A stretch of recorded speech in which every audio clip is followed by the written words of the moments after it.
With Nigeria in recent weeks recording its highest daily toll of over 1,000 cases, all isolation centers across the country had to reopen to deal with the second wave of the coronavirus pandemic. But this Dome Treatment and Isolation Center, which was commissioned in May 2020, has treated over 600 confirmed cases of COVID-19, with most of them moderate to critical. With the second wave of the pandemic currently ravaging the country, the number of patients has skyrocketed in the last 1 month. In November, we had a total of 42 admissions and then 15 outpatients. However, in December, this December alone, we've had 149 admissions and then 109 outpatients. The patients all have similar stories. Most of them started by treating malaria. I've always been having malaria, and it's been protracted. And the doctor said it's malaria.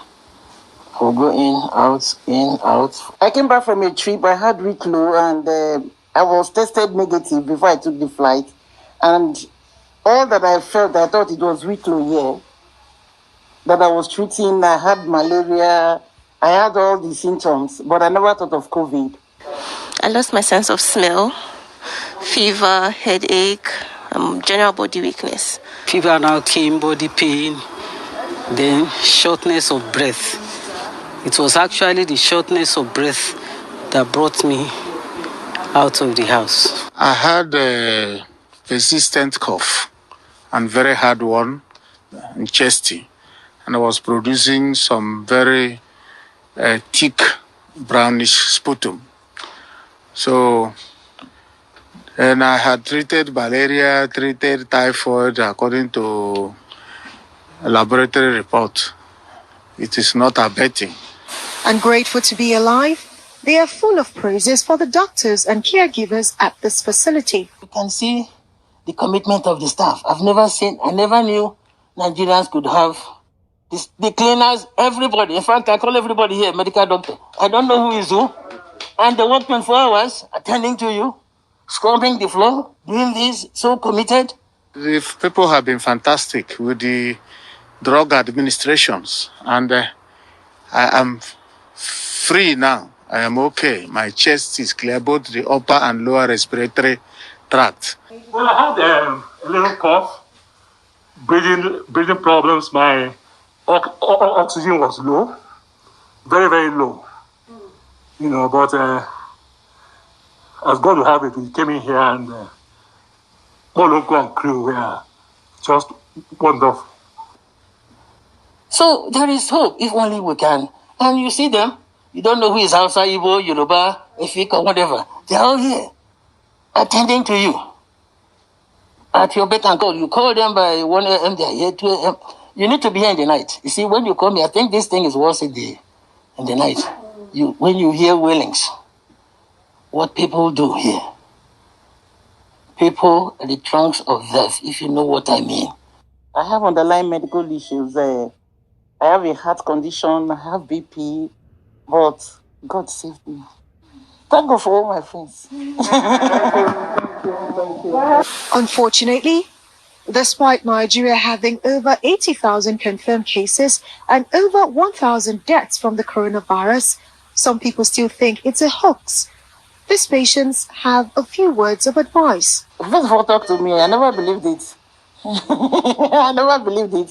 But now I see it real. My elder sister that used to laugh at me while I wash, sanitize and everything, she cried. She cried and cried because she was the one taking me to places. She now believes that there is COVID. There's COVID though. Don't even tell me that it is killing. It is killing. It's out there. It is out there. And I'm sure if you test the Abuja population, 3/4 will test positive. You might not know how it feels like until you experience it.